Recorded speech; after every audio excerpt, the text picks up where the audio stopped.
Operation ಸಿಂಧೂರ. ಪಾಕಿಸ್ತಾನದ pilot ಭಾರತದ ವಶಕ್ಕೆ. ಈಗ ಫೈಟರ್ ಜೆಟ್ ಮೂಲಕ ಪೈಲಟ್ ಬಂದಿದ್ದ ನೋಡಿ, ಅವನನ್ನು ಹಿಡಿದಾಕಿದ್ದಾರೆ. ಪಾಕಿಸ್ತಾನದ ಪೈಲಟ್ ಅನ್ನ ಭಾರತ ವಶಕ್ಕೆ ಪಡೆದುಕೊಂಡಿದೆ.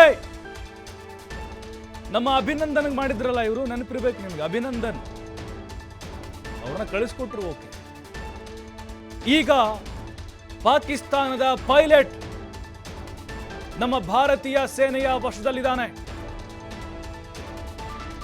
ನೋಡಿ, ಆ ಫೈಟರ್ ಜೆಟ್ ಮೂಲಕ ಏನು ಬಂದಿದ್ದ ಆತ ದಾಳಿಯನ್ನ ಮಾಡಲಿಕ್ಕೆ, ದಾಳಿ ವಿಫಲ ಆಯಿತು. ಆತ ಅಲ್ಲೇ ಬಿದ್ದ. ಅವನ ನಮ್ಮ ಭಾರತೀಯ ಸೇನಾಧಿಕಾರಿಗಳು, ನಮ್ಮ ಆರ್ಮಿಯವರು ಹಿಡಿದು ಹಾಕಿದ್ದಾರೆ. ಪೈಲಟ್ ಈಗ ಸಿಕ್ಕಾಕೊಂಡಿದ್ದಾನೆ. ಮುಂದೇನು ಅದನ್ನ ನಮ್ಮ ಸೇನಾಧಿಕಾರಿಗಳು ನಿರ್ಧಾರವನ್ನ ಮಾಡ್ತಾರೆ. ಪಾಕಿಸ್ತಾನದ ಪೈಲಟ್ ಈಗ ಭಾರತದ ವಶಕ್ಕೆ ಸಿಕ್ಕಿದ್ದಾನೆ. ಈ ಹಿಂದೆ ನಿಮಗೆ ನೆನಪಿರ್ಬೋದು, ಪುಲ್ವಾಮಾ ಅಟ್ಯಾಕ್ ಆದಂಥ ಸಂದರ್ಭದಲ್ಲಿ ನಂತರ ಭಾರತದ ಒಂದು ಪ್ರತಿದಾಳಿ ಆಯಿತು. ಬಾಲಾಕೋಟ್ ಮೇಲೆ ಏರ್ ಸ್ಟ್ರೈಕ್ ಆಯಿತು. ಆ ಟೈಮ್ನಲ್ಲಿ ನಮ್ಮ ಭಾರತದ ಅಭಿನಂದನ್ ಅಲ್ಲಿ ಹೋಗಿ ಸಿಕ್ಕಾಕೊಂಡ್ರು. ಅವ್ರನ್ನ ಹೊಡೆಯೋದು ಬಡಿಯೋದು ಮಾಡಿದರು ಅಲ್ಲಿ ಲೋಕಲ್ಲು. ಅದಾದಮೇಲೆ ಸೇನೆ ತೆಗೆದುಕೊಳ್ತು. ನಾವು ಬಿಡಲ್ಲ ಅಂತ ಹೇಳಿದರು. ಅದಾದಮೇಲೆ ರಾಜತಾಂತ್ರಿಕವಾಗಿ ಅವ್ರನ್ನ ಕಳಿಸಿಕೊಟ್ರು. ಕಳಿಸ್ಕೊಡಲ್ಲ ಅನ್ನುವಂಥ ಮಾತು ಜಾಸ್ತಿ ಆಗ್ತಾ ಇತ್ತು. ಬಟ್ ಈಗ ಈ ಪೈಲಟ್ ವಿಚಾರಕ್ಕೆ ಬರೋದಾದರೆ ನಾವು ಆತನನ್ನು ಕೂಡ ಕಳಿಸಿಕೊಡ್ತಾರಾ ಇಲ್ವಾ, ಅದು ನಮ್ಮ ಸೇನೆ ತೀರ್ಮಾನವನ್ನು ಮಾಡುತ್ತೆ. ಈ ಪೈಲಟ್ ಏನಿದ್ದಾನೆ, ಪಾಕಿಸ್ತಾನದ ಪೈಲಟು, ಅವನು ಆ ಫೈಟರ್ ಜೆಟ್ ಮೂಲಕ ಭಾರತದ ಮೇಲೆ ದಾಳಿಯನ್ನು ಮಾಡಲಿಕ್ಕೆ ಬಂದಿದ್ದ. ಈಗ ಇಲ್ಲೇ ಆತ ಲಾಕ್ ಆಗಿದ್ದಾನೆ. ಭಾಳ ದೊಡ್ಡ ಮಟ್ಟದ ದಾಳಿಯನ್ನು ಮಾಡಿ ಸಾವು ನೋವು ಮಾಡಿ ಹೋಗ್ಬೇಕಂತ ಅಂದ್ಕೊಂಡಿದ್ದ. ಆದರೆ ಅಲ್ಲೇ ಬಿದ್ದ ಅವನು.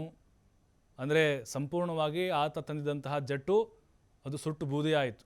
ಅದು ಪೈಲಟ್ಗಳಿಗೆ ಪ್ಯಾರಾಚೂಟ್ ಇರುತ್ತೆ, ಅವರು ಅಲ್ಲಿ ಇಳ್ಕೊಳ್ಬೋದು, ಹಾರಿಕೊಳ್ಬೋದು, ಜೀವ ರಕ್ಷಣೆ ಮಾಡಿಕೊಳ್ಬೋದು. ಹಾಗೆ ಅವನು ಬಿದ್ದಿದ್ದ.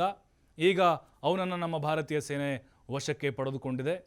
ಭಾರತಕ್ಕೆ ಈಗ ಯುದ್ಧದ ಆರಂಭ, ಯುದ್ಧದ ಉತ್ಸಾಹ ಜಾಸ್ತಿ ಆಗುತ್ತಾ ಇದೆ. ಪ್ರತಿಯೊಬ್ಬ ಭಾರತೀಯರು ಕೂಡ ಈಗ ನಿದ್ದೆ ಬಿಟ್ಟು ಪಾಕಿಸ್ತಾನದ ವಿರುದ್ಧ ದೊಡ್ಡ ಕಾರ್ಯಾಚರಣೆಗೆ ಎದುರು ನೋಡ್ತಾ ಇದ್ದಾರೆ. ಯಾಕಂತ ಹೇಳಿದ್ರೆ ನೋಡಿ, 200-300 ಮಿಸೈಲ್ಗಳನ್ನು ಒಂದೇ ಸಾರಿಗೆ ಬಿಡ್ತಾರೆ ಅಂತ ಹೇಳಿದ್ರೆ, ನಾವು ಅಷ್ಟು ಬಿಟ್ಟಿದ್ರೆ, ನಾವು ನಮ್ಮಲ್ಲಿರುವಂಥ ಎಲ್ಲ ಮಿಸೈಲ್ಗಳನ್ನು ಬಿಟ್ಟಿದ್ರೆ ಪಾಕಿಸ್ತಾನ ಭೂಪಟದಲ್ಲಿ ಇರ್ತಾ ಇರಲಿಲ್ಲ, ವಿಶ್ವದ ಭೂಪಟದಿಂದ ಮಾಯ ಆಗುತ್ತಾ ಇತ್ತು.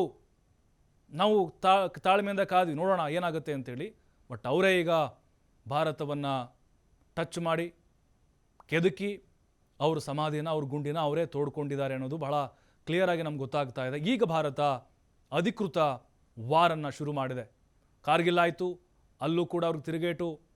ಆಗ 1999, 1971 ಬಾಂಗ್ಲಾದೇಶ ಸ್ವತಂತ್ರ ಆಯಿತು, ಅದಕ್ಕೆ ನಾವೇ ಭಾರತ ಕಾರಣ. ಈಗ ಪಾಕಿಸ್ತಾನದ ಮೇಲೆ ಭಾರತ ಯುದ್ಧವನ್ನು ಸಾರಿದ್ದಾಗಿದೆ. ಅದೇನಾಗುತ್ತೋ ಆಗಲಿ, ಆದರೆ ಇಲ್ಲಿ ಭಾರತಕ್ಕೆ ಜಯ ಸಿಕ್ಕೇ ಸಿಗುತ್ತೆ. ಯಾಕೆಂದರೆ ಆ ಸಾಮರ್ಥ್ಯ ಭಾರತದಲ್ಲಿದೆ. ಹಿಂದಿನ ಭಾರತಕ್ಕೂ ಈಗಿನ ಭಾರತಕ್ಕೂ ಬಹಳ ಅಜಗಜಾಂತರ ಬದಲಾವಣೆಗಳು ಆಗಿದ್ದಾವೆ. ಹಾಗಾಗಿನೇ ಪ್ರತಿಯೊಬ್ಬ ಭಾರತೀಯರು ಕಾಯ್ತಾ ಇದ್ದಾರೆ. ಇದಿನ್ನೂ ಜಸ್ಟ್ ಸ್ಯಾಂಪಲ್ ಅಷ್ಟೇ, ಇದು ಟ್ರಯಲ್ ಅಷ್ಟೇ, ಪಿಕ್ಚರ್ ಇನ್ನೂ ಬಾಕಿ ಇದೆ.